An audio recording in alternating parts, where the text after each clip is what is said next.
जय श्री महाकाल। शिव जी को सावन माह अत्यंत प्रिय है, पर ऐसा क्यों? क्योंकि भगवान शिव का माँ पार्वती से विवाह, या कहें कि माँ पार्वती जो है भगवान शिव को अपने पति रूप में प्राप्त करने के लिए इसी सावन माह में कठोर तपस्या की थी, जिससे भगवान शिव जी प्रसन्न होकर उसको अपने वाम अंग में अर्धांगिनी के रूप में स्वीकार किया था। और इसी सावन माह में समुद्र मंथन से जो विष निकला था, जिससे समुद्र सृष्टि में कोहराम मच गया था, त्राहिमाम हो गया था, तो भगवान शिव जी ने उस विष को अपने गले में धारण कर संपूर्ण जगत का उद्धार किया था। और भगवान शिव जो है अपने कंठ में इस विष को धारण करके नीलकंठ भगवान कहलाए। और भगवान शिव की कथा में, एक पौराणिक कथा के अनुसार, इसी दिन भगवान शिव को जो है अपने ससुराल गए तो वहाँ उनका अभिषेक दुग्ध से किया। इसलिए भगवान शिव को जो है दूध का अभिषेक और किसी भी प्रकार का अभिषेक बहुत ही प्रिय है। चाहे आप सावन माह में जल से अभिषेक करिए, या दूध से अभिषेक करिए, या फिर पंचामृत से अभिषेक करिए, भगवान शिव को ये तीनों प्रकार के अभिषेक जो है अत्यंत ही प्रिय है।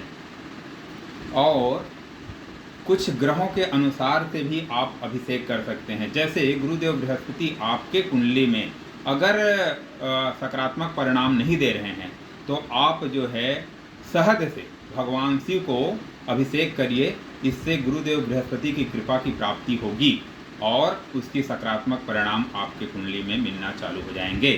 दूसरा, शनिवार को जो है अगर आप शिव जी का अभिषेक करते हैं और शमी पत्र उसमें अर्पण करते हैं तो भगवान शनिदेव महाराज की कृपा आपको प्राप्ति होगी, और साथ में राहु भी की कृपा की प्राप्ति होगी। क्योंकि राहु जो है शनिवत होते हैं, उनका व्यवहार बिल्कुल शनि समतुल्य होता है। और शनिदेव का आप लक्ष्मी की अगर प्राप्ति करना है, अगर आपको है ना, धन दौलत समृद्धि की अगर प्राप्ति करना है, तो गन्ने के रस से आप भगवान शिव जी का अभिषेक करिए, जिससे भगवान शिव की कृपा की प्राप्ति होगी।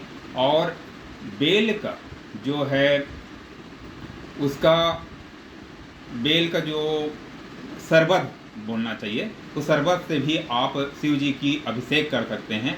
उससे भी आपको शिव जी की कृपा की प्राप्ति होगी और लक्ष्मी की कृपा की प्राप्ति होगी। क्योंकि बेल वृक्ष को माँ लक्ष्मी का रूप माना जाता है और बेलपत्र भगवान शिव जी को अत्यंत प्रिय है। इसलिए सावन माह में शिव जी को अभिषेक प्रिय है। अभिषेक में चाहे आप जल से अभिषेक करिए, चाहे दूध से अभिषेक करिए, चाहे आप उसको पंचामृत से अभिषेक करिए, दूध, घी, शक्कर, दही और शहद, इस प्रकार पंच एक तत्वों को मिला के पंचामृत बना के भगवान शिव जी का अभिषेक करें। इससे भगवान शिव की कृपा की प्राप्ति होगी। और सोमवार को आप दूध से ओम सोम सोमाय नमः मंत्रों का जाप करते हुए भी आप शिव जी को कृपा की प्राप्ति कर सकते हैं अभिषेक करके। और जैसे कि आप सोमवार का तो हो गया, जैसे दूध से अभिषेक करके शिव जी की कृपा की प्राप्ति कर सकते हैं, है ना। पंचामृत से शिव जी की कृपा की प्राप्ति कर सकते हैं। गन्ने के रस से माँ लक्ष्मी की कृपा की प्राप्ति कर सकते हैं शिव जी में अभिषेक करके। और मैंने जैसे बताया कि आप बेल के शरबत से भी आप लक्ष्मी की प्राप्ति और साथ में भगवान शिव जी की कृपा की प्राप्ति आप प्राप्त कर सकते हैं। इस प्रकार आप 9 ग्रहों को 9 तत्वों से आप उसमें अभिषेक करके भी भगवान शिव की कृपा की प्राप्ति कर सकते हैं। जय श्री महाकाल। धन्यवाद।